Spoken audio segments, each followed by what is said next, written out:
गेल्या सुमारे 15 वर्षांपासून रखडलेल्या पुलगाव येथील रेल्वे ओव्हरब्रिजच्या प्रश्नाला अखेर गती मिळाली आहे.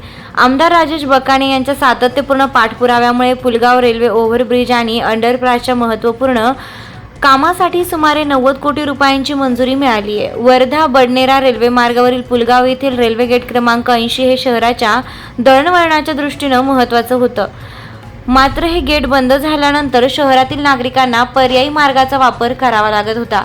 त्यामुळे दररोज वाहतूक कोंडी, प्रवासासाठी अतिरिक्त वेळ तसेच विद्यार्थी, व्यापारी, नोकरदार, कामगार आणि सर्वसामान्य नागरिकांना मोठ्या अडचणींचा, गैरसोयींचा सामना करावा लागत होता. या ठिकाणी रेल्वे ओव्हरब्रिजचं काम सुरू होऊनही तब्बल 15 वर्षांच्या कालावधीत अपेक्षित गती मिळाली नाही. त्यामुळे पुलगावकरांमध्ये नाराजी होती आणि हा प्रश्न मार्गी कधी लागणार असा सवाल नागरिकांकडून सातत्यानं उपस्थित केला जात होता. ही समस्या लक्षात घेऊन आमदार राजेश बकाणे यांनी या विषयाचा सातत्यानं पाठपुरावा केला.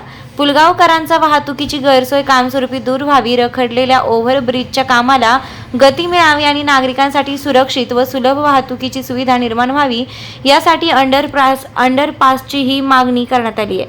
मुख्यमंत्री देवेंद्र फडणवीस यांच्या माध्यमातून केंद्रीय रेल्वे मंत्री अश्विनी वैष्णव यांच्याकडे हा विषय सातत्यानं मांडण्यात आला. या पाठपुराव्याला आता यश मिळालं असून पुलगाव रेल्वे ओव्हरब्रिज आणि अंडरपाससाठी सुमारे 90 कोटी रुपयांची मंजुरी मिळाल्यानं या महत्त्वपूर्ण प्रकल्पाचा मार्ग मोकळा झाला आहे. रेल अर्थात महाराष्ट्र रेल इन्फ्रास्ट्रक्चर डेव्हलपमेंट कॉर्पोरेशनच्या माध्यमातून या प्रकल्पाच्या कामाला गती दिली जाणार आहे. हा प्रकल्प पूर्ण झाल्यानंतर पुलगाव शहरातील वाहतूक व्यवस्था अधिक सुरळीत होण्यास मदत होणार आहे. रेल्वे गेट क्रमांक 80 बंद झाल्यामुळे निर्माण झालेली अनेक वर्षांची समस्या दूर होईल आणि नागरिकांना सुरक्षित, जलद व सुलभ दळणवळणाची सुविधा उपलब्ध होईल. विशेष म्हणजे शहरातील वाढती लोकसंख्या आणि भविष्यातील वाहतुकीची गरज लक्षात घेता हा प्रकल्प पुलगावच्या विकासासाठी अत्यंत महत्त्वाचा ठरणार आहे. सह्याद्रीचा राखणदारसाठी अविनाश भोपे, पुलगाव.